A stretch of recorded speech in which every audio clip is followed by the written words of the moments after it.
आज है 17 फरवरी 2026।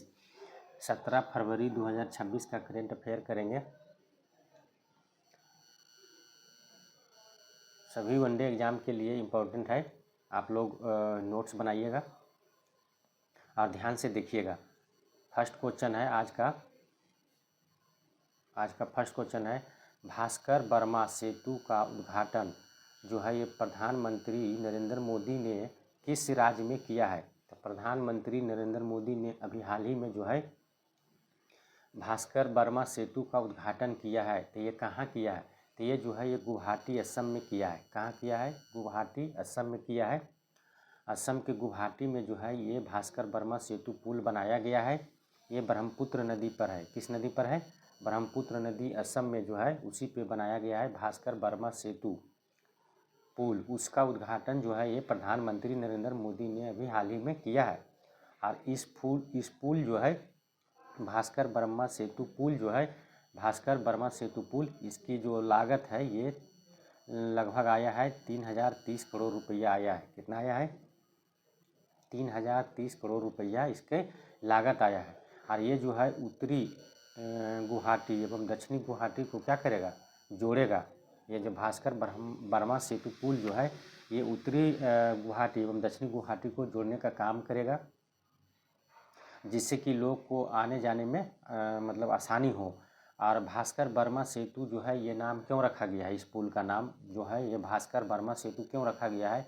क्योंकि ये जो कामरूप साम्राज्य के राजा कुमार भास्कर वर्मा के नाम पर रखा गया है। क्योंकि जो कामरूप जो है वो असम में है और असम के जो कामरूप है वहाँ के राजा थे एक समय में कुमार भास्कर वर्मा, इसीलिए उन्हीं के मतलब जो नाम पर ये जो है पुल का नाम रखा गया है भास्कर वर्मा सेतु।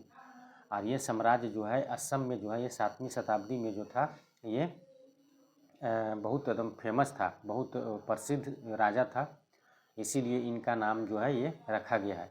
तो याद रखिएगा कि भास्कर वर्मा जो सेतु है इसका उद्घाटन ब्रह्मपुत्र नदी पर असम में किया गया है। कि इसका नाम क्यों रखा गया है? क्योंकि भास्कर वर्मा जो थे ये वहाँ के कामरूप साम्राज्य के राजा थे 7वीं शताब्दी में। उसके बाद में आगे आते हैं कि ब्रह्मपुत्र नदी जो है ये जो है 2900 किलोमीटर लंबी है। कितनी है? 2900 किलोमीटर लंबी है। यह कैलाश पर्वत के चोमा यंगडुंग ग्लेशियर से निकलता है। कहाँ से निकलता है? चोमा यंगडुंग ग्लेशियर से निकलता है। कैलाश पर्वत के चोमा यंगडुंग ग्लेशियर से निकलता है। और इसको तिब्बत में जो है तिब्बत में इसे क्या कहा जाता है? तो यारलुंग सांगपो कहा जाता है। क्या कहा जाता है? यारलुंग सांगपो कहा जाता है। जबकि अरुणाचल प्रदेश में इसको दिहांग कहा जाता है और असम में इसे ब्रह्मपुत्र नदी कहा जाता है। जबकि जब ये फिर बांग्लादेश में जाता है तब इसको जमुना नदी कहा जाता है। तो सबसे पहले ये जो है तिब्बत से जो आता है ये अरुणाचल प्रदेश में प्रवेश करता है और उसके बाद असम होते हुए कहाँ चला जाता है? बांग्लादेश में चला जाता है। तो याद रखिएगा कि ये जो तिब्बत में यारलुंग सांगपो कहते हैं, अरुणाचल प्रदेश में दिहांग, असम में ब्रह्मपुत्र और बांग्लादेश में जमुना नदी कहते हैं। उसके बाद अगला क्वेश्चन आता है कि दार्जिलिंग हिमालयन रेलवे DHR में पहली महिला टिकट कलेक्टर यानी TTE नियुक्त किया गया है। तो किसको नियुक्त किया गया है?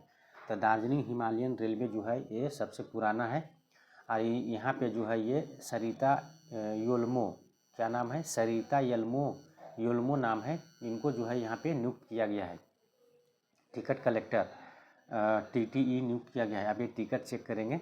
दार्जिलिंग हिमालयन रेलवे जो है रेलगाड़ी चलता है वहाँ पे जो है सरिता योल्मो जो है ये TT बन गए हैं, टिकट कलेक्टर।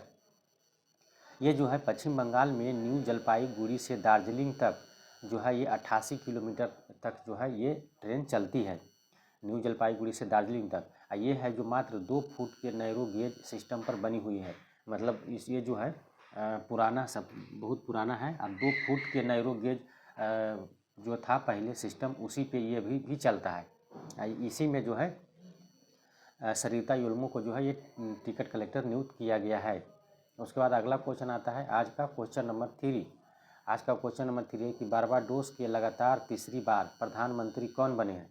तो बारबाडोस के लगातार तीसरी बार जो है प्रधानमंत्री जो है ये मियाँ अमोर मोटली बनी है। कौन बने हैं? मियाँ अमोर मोटली ये लगातार तीसरी बार बने हैं।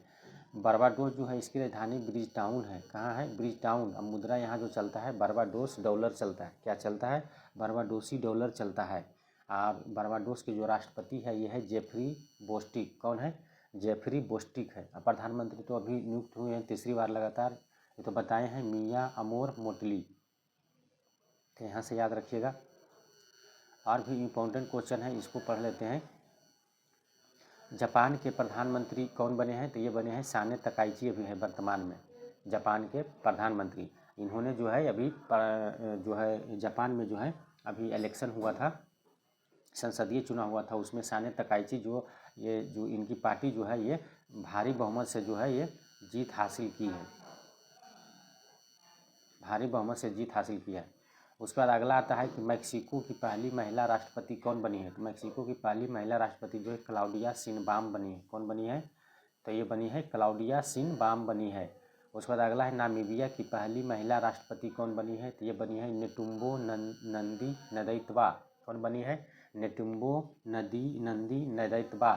सूरीनाम की पहली महिला राष्ट्रपति कौन बनी है? तो सूरीनाम की पहली महिला राष्ट्रपति जो है ये जेनिफर साइमंस बनी है। कौन बनी है? Jennifer Simmons. उसके बाद अगला क्वेश्चन आता है कि पूर्वोत्तर भारत की पहली इमरजेंसी लैंडिंग फैसिलिटी ELF का उद्घाटन किस राज्य में किया गया? तो पूर्वोत्तर भारत की पहली इमरजेंसी लैंडिंग फैसिलिटी जो है इसका जो है अभी हाल ही में प्रधानमंत्री नरेंद्र मोदी ने इसका उद्घाटन किया है, असम में किया है। कहाँ किया है? असम में किया है। ये 14 फरवरी 2026 को किया है। क्यों किया है? क्योंकि ये जो है बांग्लादेश में जो है जो चुनाव हुआ है तो वहाँ पे क्या है कि जो सरकार जीत हासिल किया है, जो पार्टी जीत हासिल किया है वो चाइना के प्रति ज़्यादा लगाव रखता है। और चाइना के प्रति ज़्यादा लगाव रखने के कारण क्या है कि चाइना आएगा बांग्लादेश में अपना इन्वेस्टमेंट करेगा।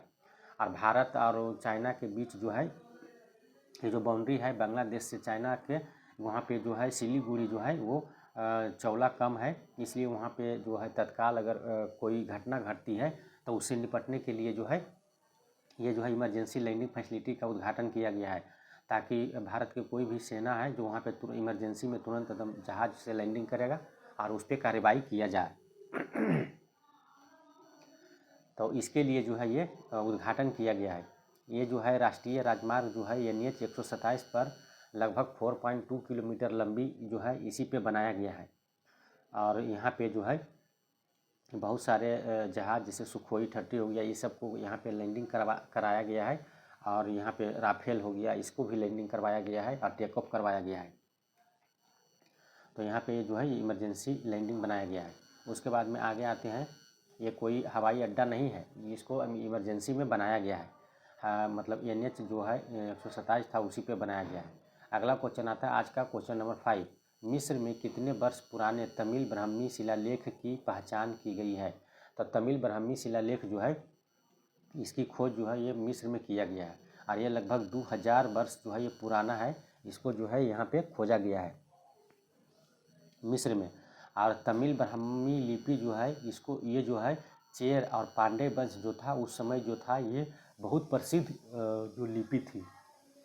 तमिल ब्राह्मी लिपि जो थी ये चेर राज जो कर रहा था, चेर और पांडे वंश जो कर रहा था, एक कर्नाटक तमिलनाडु में इधर नीचे में उस समय जो था ये तमिल ब्राह्मी लिपि जो था ये बहुत प्रसिद्ध था। और इसका साक्ष्य जो है अभी मिस्र में जो है ये मिला है। ये लगभग बताया जा रहा है कि ये 2000 वर्ष क्या है पुराना है। उसके बाद अगला क्वेश्चन आते हैं, अगला क्वेश्चन है कि कनुचरण लेंका का निधन हो गया है, ये कौन थे?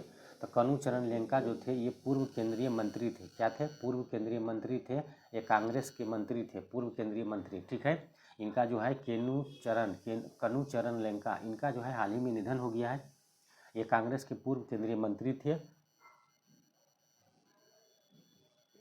इनका निधन जो हुआ ये 86 साल की उम्र में इनका जो है ये निधन हो गया है। यानी जो है ये 86 वर्ष की जो थे तब इनका जाके अभी हाल ही में जो है ये निधन हो गया है।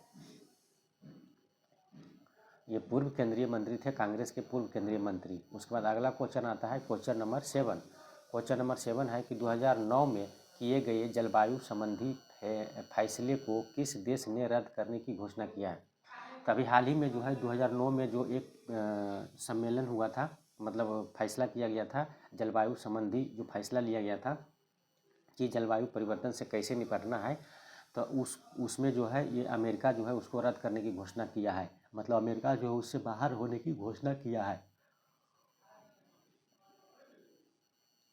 इसमें जो है फैसला लिया गया था कि इलेक्ट्रिक वाहन को बढ़ावा देना है, और जो भी पुराना गाड़ी है जो मतलब जिससे ज़्यादा मतलब पॉल्यूशन फैलता है उसमें कमी करना है। ये फैसला लिया गया था। और इसमें जो है इससे ये जो है अमेरिका जो है बाहर निकलने की मतलब उसको रद्द करने की घोषणा किया है कि अब जो है अमेरिका इसमें शामिल नहीं होगा। अभी अमेरिका का जो राष्ट्रपति है डोनाल्ड ट्रम्प, इसने बहुत सारे जो है संस्था से मतलब अलग हो गए हैं, तो यहाँ पर भी इससे मतलब इसको रद्द करने की घोषणा किया है। अगला क्वेश्चन आता है इसी से रिलेटेड, वेनेजुएला के राष्ट्रपति को गिरफ्तार किया था किसने? तो अमेरिका ने किया था। अमेरिका से कुछ इंपॉर्टेंट क्वेश्चन है। तो अमेरिका ने वेनेजुएला पर अधिकार कर लिया था और यहाँ के राष्ट्रपति को गिरफ्तार कर लिया। क्रू 12 मिशन को लॉन्च किया था किसने? तो क्रू 12 मिशन को अभी हाल ही में जो है ये नासा जो है इसने लॉन्च किया था। ये अमेरिका की अंतरिक्ष एजेंसी है, national aeronautics and space administrative. इसको जो है ये इसका फुल फॉर्म होता है नासा का, और ये इसको जो है ये लॉन्च किया था। उसके बाद अगला आता है भारत पर 50% टैरिफ को अमेरिका ने घटाकर कितना किया? तो ये 18% कर दिया है। उसके बाद अगला क्वेश्चन आता है आज का क्वेश्चन नंबर 8, 2026 के आम चुनाव के बाद बांग्लादेश में किस पार्टी ने जीत हासिल किया? तो 2026 में आम चुनाव हुआ है अभी हाल ही में, अभी संपन्न हुआ है। तो इसमें जो है बांग्लादेश नेशनल पार्टी ने जीत हासिल किया है। किसने किया है? तो बांग्लादेश नेशनल पार्टी, जिसे BNP कहते हैं, ये जो है भारी बहुमत से जो है ये जीत हासिल किए हैं बांग्लादेश में। और इसके पहले जो थे कार्यवाहक जो थे वो बने हुए थे, तो वो जो है हार गए हैं। बांग्लादेश में जो जेनजी जो था वो जो उससे मिलके जो बनाया था वो जो हार गया है। और BNP जो है ये बांग्लादेश नेशनल पार्टी जो है जीत हासिल किया है। अब इसी के पार्टी के सदस्य जो है वो बनेंगे वहाँ के प्राइम मिनिस्टर। उसके बाद में 12 फरवरी 2026 को हुआ आम चुनाव में ये जो है ये जीत हासिल किए हैं। 12 फरवरी को इलेक्शन हुआ था, इसी में इन्होंने क्या हुआ भारी बहुमत से जीत हासिल किया है। और बांग्लादेश में जो मोहम्मद यूनुस जो थे, ये भारत के खिलाफ जो कर रहे थे, ये हार गए हैं। उसके बाद अगला क्वेश्चन आता है क्वेश्चन नंबर 9 आज का। क्वेश्चन नंबर 9 है कि महिलाओं की वित्तीय सुरक्षा के लिए स्त्री सुरक्षा योजना को किस राज्य ने शुरू किया? तो स्त्री सुरक्षा योजना जो है ये जो है अभी हाल ही में जो है ये केरल राज्य ने शुरू किया है। किसने किया है? केरल राज्य ने शुरू किया है। और ये जो है स्त्री सुरक्षा योजना जो है इसके तहत महिलाओं को वित्तीय सुरक्षा प्रदान किया जाएगा। इसमें क्या होगा कि जो भी बेरोजगार महिला होगी और जो भी ट्रांसजेंडर महिलाओं होगी उसको जो है प्रति माह जो है वो 1000 रुपया पेंशन दी जाएगी। प्रति माह जो है 1000 रुपया पेंशन दिया जाएगा। जो बेरोजगार महिला है या फिर जो ट्रांसजेंडर महिला है उनको 1000 रुपया की पेंशन दी जाएगी। अब और भी योजना है तो उसको हम लोग पढ़ लेते हैं। जैसे महाजय घर योजना जो है ये किसने शुरू किया है? तो ये गोवा ने शुरू किया है। उसके बाद में श्रमिक बसेरा योजना किसने शुरू किया है? तो ये गुजरात ने शुरू किया है। इस श्रमिक बसेरा योजना के तहत गुजरात जो है वो 5 रुपया में एक रात के लिए मतलब उपलब्ध कराता था घर। उसके बाद में होता था क्या कि मुख्यमंत्री गुरु शिष्य परंपरा योजना किसने शुरू किया? तो बिहार सरकार ने शुरू किया है। उसके बाद में अगला आता है सुभद्रा योजना। सुभद्रा योजना जो है ये उड़ीसा सरकार ने शुरू किया है। उसके बाद में आते हैं अगला क्वेश्चन नंबर 10। क्वेश्चन नंबर 10 है कि केंद्रीय स्वास्थ्य मंत्री JP नड्डा ने भारत में लिम्फेटिक फाइलेरियासिस यानी हाथी पांव को कब तक समाप्त करने का लक्ष्य रखा है? तो ये जो है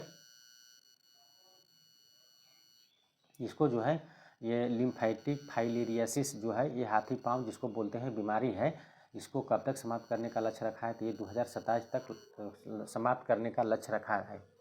जबकि वैश्विक जो लक्ष्य रखा गया है ये लिम्फेटिक फाइलेरियासिस जो है हाथी पाँव बीमारी है, इसको वैश्विक लक्ष्य है 2030 तक समाप्त करने का, लेकिन भारत 3 साल पहले यानी 2027 में समाप्त करने का लक्ष्य रखा है कि वैश्विक लक्ष्य से पहले हम लोग क्या करेंगे, समाप्त कर देंगे इस बीमारी को।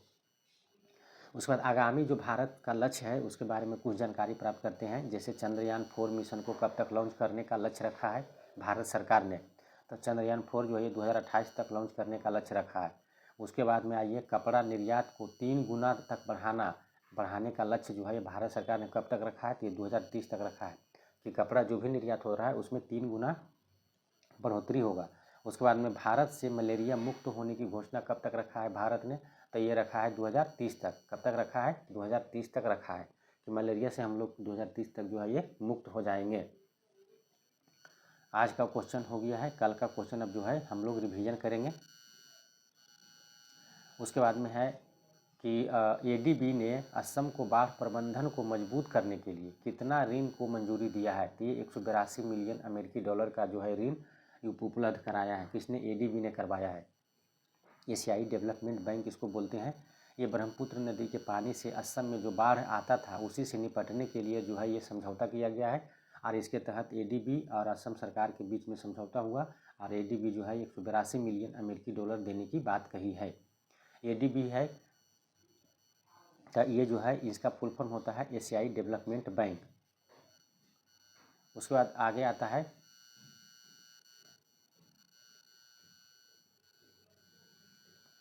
अगला क्वेश्चन है कि किस देश को कंबाइंड टास्क फोर्स 154 की कमान सौंपी गई है, तो कंबाइंड टास्क फोर्स 154 की जो है कमान जो है ये भारत को सौंपी गई है। ये कंबाइंड टास्क फोर्स 154 जो है इसमें कुल 47 देश शामिल है, और इसमें 47 देशों की जो है नौसेना जो है ये शामिल है, और उसकी जो लीड करेगी ये भारत करेगा, भारत को सौंपा गया है। इसकी स्थापना जो हुआ था कंबाइंड टास्क फोर्स की 154 जो है इसकी स्थापना 2023 में किया गया था, और इसको जो स्थापना किया गया था ये जो है समुद्री सुरक्षा को मजबूत करने के लिए इसको बनाया गया था, और इसमें टोटल 47 देश है, और इसकी जो है भारत जो है इसकी कमान भारत को सौंपा गया है। अगला क्वेश्चन आता है कि भारत में पहला ब्रेल लिपि वाला प्रीमियम क्रेडिट कार्ड को किस कंपनी ने लॉन्च किया है, तो भारत में पहला ब्रेल लिपि मतलब होता है जो दृष्टिबाधित है उनके लिए ब्रेल लिपि प्रीमियम कार्ड का जो है किस कंपनी ने लॉन्च किया है, किया है बॉब कार्ड ने लॉन्च किया है। किसने किया है, बॉब कार्ड लिमिटेड ने, यानी BOB होता है, बॉब कार्ड लिमिटेड ने कंपनी है, इन्होंने लॉन्च किया है। इस कार्ड का इस्तेमाल जो है दृष्टिबाधित लोग कर सकते हैं, और इस कार्ड में जो है ब्रेल लिपि आधारित लेखन प्रणाली लिखा हुआ रहेगा, और इसको जो है दृष्टिबाधित लोग इसका उपयोग करेंगे। ब्रेल लिपि क्या होता है कि लुइस ब्रेल ने जब इसको 1825 ईस्वी में बनाया था ब्रेल लिपि को, विश्व ब्रेल दिवस जो है ये 4 जनवरी को मनाया जाता है, तो उसी समय जो है ये लुइस ब्रेल ने 1825 में इसकी स्थापना किया था, और यही जो है ब्रेल लिपि पर आधारित जो है ये प्रीमियम कार्ड जो है जारी किया है बॉब कार्ड ने। उसके बाद में क्या होता है अगला क्वेश्चन कि सरला महेश्वरी का हाल ही में निधन हो गया है, ये कौन थी, तो ये थी न्यूज एंकर। क्या थी, ये न्यूज एंकर थी, और ये जो दूरदर्शन पर जो है ये 1980 से 90 के दशक में जो है ये बहुत लोकप्रिय एंकर थी, बहुत प्रसिद्ध एंकर बनी हुई थी। अभी जो है इनका हाल ही में जो है ये 71 वर्ष की उम्र में जो है ये निधन हो गया है। तो सरला महेश्वरी जो थे ये क्या थी, न्यूज एंकर थी, याद रखिएगा। उसके बाद अगला क्वेश्चन आता है कि किस राज्य में भूमि रिकॉर्ड पर QR कोड लागू किया गया है, तो किस राज्य में जो है वो भूमि रिकॉर्ड पर QR कोड लागू किया गया है, तो उड़ीसा ने। किसने शुरू किया है, तो उड़ीसा राज्य ने जो है ये भूमि रिकॉर्ड पर QR कोड लागू किया है। अब क्या होगा कि ये जो QR कोड जो दिया गया है ये QR कोड को क्या करेंगे, स्कैन करेंगे, और उसके बाद में जो भी भूमि है उसको पता कर सकेंगे तुरंत कि हाँ मतलब ये किसके नाम पर भूमि है। तो धोखाधड़ी से बचने के लिए जो है ये उड़ीसा सरकार जो है ये QR कोड को लॉन्च किया है, लागू किया है, और अब क्या होगा कि QR कोड को स्कैन करेंगे तुरंत भूमि की जानकारी कर सकते हैं कि ये किसका है। तो इसमें खरीद बिक्री में जो है ये जो धोखाधड़ी होता था उसको कम किया जा सके, इसके लिए शुरू किया गया है। उसके बाद अगला आता है कि फाल्कन 9 रॉकेट से क्रू 12 मिशन को किसने लॉन्च किया है? तो फाल्कन 9 रॉकेट से क्रू 12 मिशन जो है इसको नासा ने लॉन्च किया है। नासा जो है ये स्पेस एक्स के साथ मिलकर इसको लॉन्च करेगा। क्रू 12 मिशन जो है ये जो है इसमें 4 अंतरिक्ष यात्रियों को जो है अंतरिक्ष स्पेस स्टेशन पर भेजा जाएगा। और ये जो है इस मिशन का कमांडर जो है जेसिका मेयर है। उसके बाद में अगला क्वेश्चन आता है कि भारत सरकार ने किस देश से 114 राफेल लड़ाकू विमान खरीदने के लिए मंजूरी दिया है? तो ये फ्रांस से मंजूरी दिया है। और ये जो है राफेल जो है बनाता है फ्रांस की कंपनी है डिसॉल्ट कंपनी, ये बनाता है। और भारत इस समझौते के तहत जो है 96 विमान भारत में निर्मित होंगे। इसकी ये जो भारत जो 114 राफेल लड़ाकू विमान को खरीदेगा तो इसके तहत इसमें जो है 96 को जो है ये भारत में 96 विमान भारत में निर्मित होंगे इस समझौता के तहत। उसके बाद अगला क्वेश्चन आता है कि बजट 2026 में स्वीकृति विशाल दूरबीन NLST और NLOT को कहाँ स्थापित किया गया है? तो ये जो है ये लद्दाख में स्थापित किया गया है। और ये दूरबीन जो है ये सूर्य और ब्रह्मांड के रहस्यों की जानकारी प्राप्त करेगा। इसीलिए जो है ये बजट में इसको स्वीकृति मिला था कि NLST और NLOT को जो है स्थापित किया जाए कहाँ? लद्दाख में। उसके बाद में NLST का फुल फॉर्म होता है नेशनल लार्ज सोलर टेलीस्कोप और इसका NLOT का होता है national large optical near infrared telescope. उसके बाद में अगला क्वेश्चन है कि फरवरी 2026 में उष्णकटिबंधीय चक्रवात गेजानी जो है ये भारी तबाही मचाया है। तो कहाँ आया है? तो ये आया है मेडागास्कर में। कहाँ आया है? मेडागास्कर में आया था। और ये जो उष्णकटिबंधीय चक्रवात जो है गेजानी जो है ये हिंद महासागर में बना था और मेडागास्कर में जाके क्या किया? बहुत तबाही मचाया है। अगला क्वेश्चन आता है कि राष्ट्रीय महिला दिवस जो है कब मनाया जाता है? तो ये जो है ये 13 फरवरी को मनाया जाता है। सरोजिनी नायडू की जयंती पर ये मनाया जाता है। सरोजिनी नायडू जो थे ये भारत की पहली जो थे ये उत्तर प्रदेश की पहली महिला राज्यपाल बनी थी और ये कांग्रेस की प्रथम भारतीय महिला अध्यक्ष भी बनी थी। 1925 में कानपुर अधिवेशन में बनी थी और इन्हें नाइटिंगेल ऑफ इंडिया भी कहा जाता है। तो आज का क्वेश्चन समाप्त हुआ। जय हिंद, जय भारत।